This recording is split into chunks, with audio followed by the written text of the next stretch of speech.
अस्सलाम वालेकुम। Previous tutorials में हमने सेटअप का जो एक कंप्लीट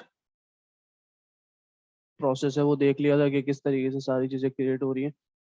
ये है कि हमारा जो कंपनी का सेटअप है वो एक क्रिएट हो जाएगा। सारी इंफॉर्मेशन हम दे चुके होंगे, सारी जो रिक्वायर्ड चीज़ें वो हमने इनपुट करके एक पूरा फ्लो बना लिया है।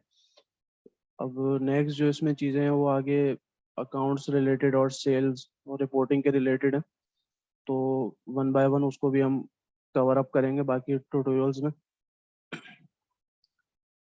फर्स्टली हम ये अकाउंट्स में देखेंगे कि अकाउंट्स हमारा एक सेक्शन है जिसमें ये काफ़ी चीज़ें हमारे पास आ रही हैं। Chart of account and balances हैं, इसके बाद वाउचर्स और पेमेंट के हैं, जर्नल वाउचर है, तो उसको भी हम कवर अप करेंगे। तो स्टार्टिंग विद अकाउंट्स, तो अकाउंट्स यही है कि आप किस तरह से अपने फाइनेंसेस सारे मैनेज कर रहे हैं। तो उसका एक कंप्लीट आपके पास रिकॉर्ड सेव होना चाहिए। तो आप सारी अपनी ट्रांजैक्शंस हैं, जितनी भी आपकी पेमेंट्स हैं, वो आप वन बाय वन इसमें इनपुट करेंगे, स्टोर करेंगे, रिकॉर्ड करेंगे, ताकि आप अपनी रिपोर्टिंग के थ्रू वो सारी चीज़ें चेक कर सकें। तो अकाउंट्स का बेसिक एक कॉन्सेप्ट ये है। इसमें जो हमारे पास फर्स्ट सेक्शन है वो है चार्ट ऑफ अकाउंट का, जिसको हम देखते हैं। इसमें हमारे पास ये ऊपर हेडर में आप देख लें, 5 हमारे पास जो ऑप्शंस आ रहे हैं: asset, liability, equity, revenue and expenses. Asset तो यही है कि जो आपकी कंपनी के एसेट्स हैं, जो आपके कैश के बेस पे आप उसको एवेल्युएट कर सकते हैं। तो उसमें आपके पास दो टाइप्स हैं, एक करंट और फिक्स्ड की है, जिसमें आपके पास अदर मल्टीपल्स भी आपके पास अकाउंट्स आ रहे हैं, जिसके थ्रू आप उसकी वैल्यू चेक कर सकते हैं कि जब आप कैश करेंगे तो यहाँ पे आपके पास अमाउंट आएगी कि आप कितना कैश आपके पास करंट एसेट्स की बेस पे मौजूद है।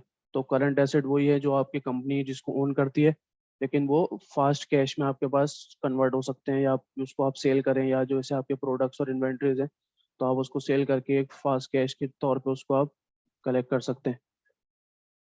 इसी तरह से जो फिक्स एसेट है, जो वो भी यही कि आप जो आपकी कंपनी ओन करती है, लेकिन वो एक लॉन्ग टर्म इन्वेस्टमेंट है जिसको आप एक इनकम का जरिया बना सकते हैं, लेकिन मंथ वाइज या इस बेस पे आपके पास उस पर इनकम वगैरह जनरेट होगी, और एक लॉन्ग टर्म प्रोसेस के थ्रू आप वो फिक्स एसेट को एवेल्युएट करेंगे।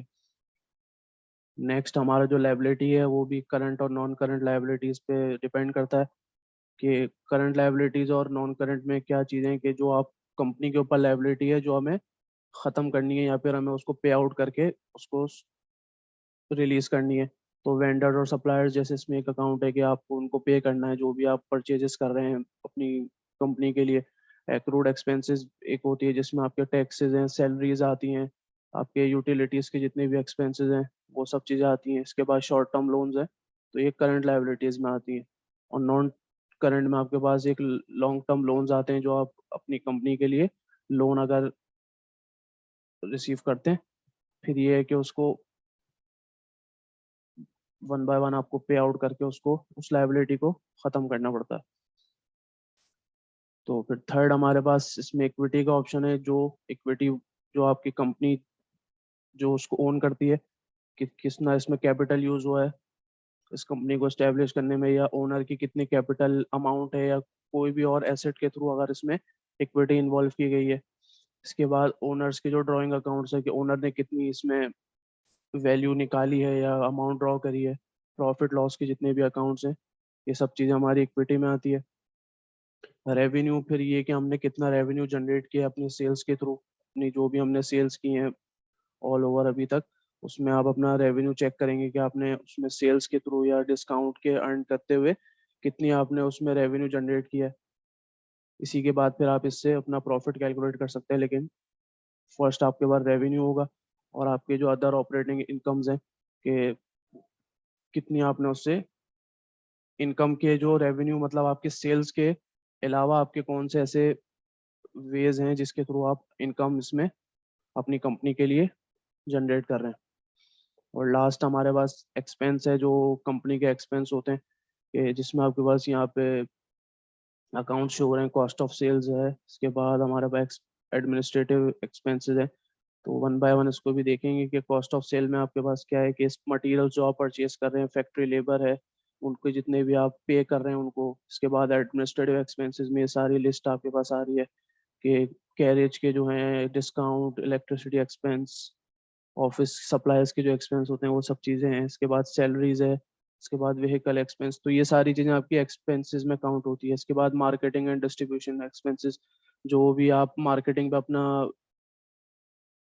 जो अमाउंट आप इसमें यूज़ कर रहे हैं वो आपकी एक एक्सपेंस है कि जो मार्केटिंग और एडवर्टाइजमेंट में आप यूज़ कर रहे हैं। इसके बाद फाइनेंशियल एक्सपेंसेस हैं आपके पास। इसके बाद टैक्सेशन है, जो आप फाइनेंशियल एक्सपेंसेस में ये बैंक चार्जेस वगैरह जो आप हर अपनी, अगर आप बैंक के थ्रू बिजनेस कर रहे हैं तो उसमें जो भी आपके चार्जेस जाते हैं वो एक फाइनेंशियल एक्सपेंसेस के अकाउंट में सेव होते हैं। इसके बाद टैक्सेशन है, जो भी आप टैक्स पे कर रहे हैं, इनकम टैक्स, सेल टैक्स, जो भी फर्दर जो भी आप टैक्सेस यूज कर रहे हैं थ्रू आउट, वो भी सब आपके रिकॉर्ड होंगे। तो ये पूरा एक एक्सपेंस का एक डिटेल्ड लिस्ट है जिसमें आपके सारे अकाउंट्स क्रिएट हुए हैं, जिसके थ्रू आप चेक कर सकते हैं कि आपके किसी भी एक पर्टिकुलर अकाउंट में आपकी कितनी वैल्यू है, चाहे वो एसेट हो जो आप ओन करते हो या लाइबिलिटी जो आपको पे करनी हो। लेकिन एक अमाउंट आपको इसमें, इसके थ्रू आपको पता चलती रहेगी कि आप अपने बिजनेस में भी किधर स्टैंड करते हैं, तो उसके हिसाब से आप आगे की चीज़ें भी प्लान कर सकें। तो ये एक इसका ओवरव्यू था अकाउंट्स का, और उसके बाद जो हमारे चार्ट ऑफ अकाउंट्स में ये 5 मेजर पिलर्स हैं उसका। Thank you.